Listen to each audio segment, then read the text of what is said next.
नमस्ते दोस्तों, स्वागत है आपका मेरे इस चैनल पर। तो कल हमने जाना कि माँ सती के अंगों के शक्तिपीठ कैसे बने और उसके बाद महादेव ने क्या किया। तो आज हम जानते हैं इसके आगे की कथा, जहाँ महादेव ने पूरी तरह वैराग्य में डूब गए और सती खंड की समापन की कथा। सती के जाने के बाद भगवान शिव का मन पूरी तरीके से विरक्त हो गया। उन्होंने सारी जिम्मेदारी और कर्तव्य त्याग दिए। वो हिमालय की सबसे ऊंची और शांत चोटी पर जा बसे। वहां उन्होंने घोर तपस्या और समाधि लगानी शुरू की। उनकी आंखें बंद और मन पूरी तरह भीतर की ओर अपनी आत्मा में डूबा हुआ था।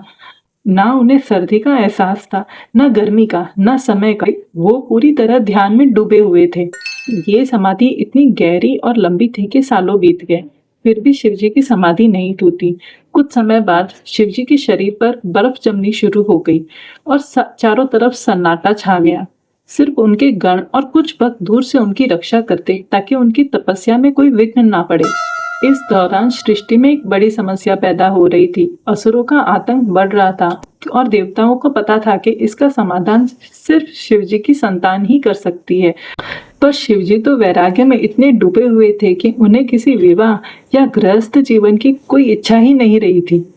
देवताओं के सामने एक बहुत बड़ी चुनौती आई थी कि कैसे भगवान शिव की समाधि तोड़े और उन्हें वापस कैसे गृहस्थ जीवन की ओर ले जाएं। इसीलिए ये जरूरी था कि कोई एक ऐसी शक्ति आए जो शिव जी के मन को छू सके। और यहीं से शुरू होती है हमारी अगली कथा।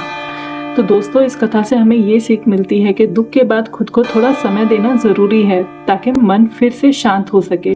शिव जी ने अपने दुख को तपस्या में बदल दिया। अपने बच्चों को भी यही सिखाइए कि मुश्किल में भागने की बजाय खुद को समय दें। धीरे धीरे सब कुछ ठीक हो जाएगा।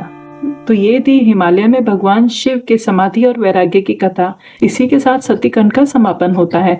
कल से हम शुरू करेंगे अपनी अगली कथा, जो है पार्वती खंड।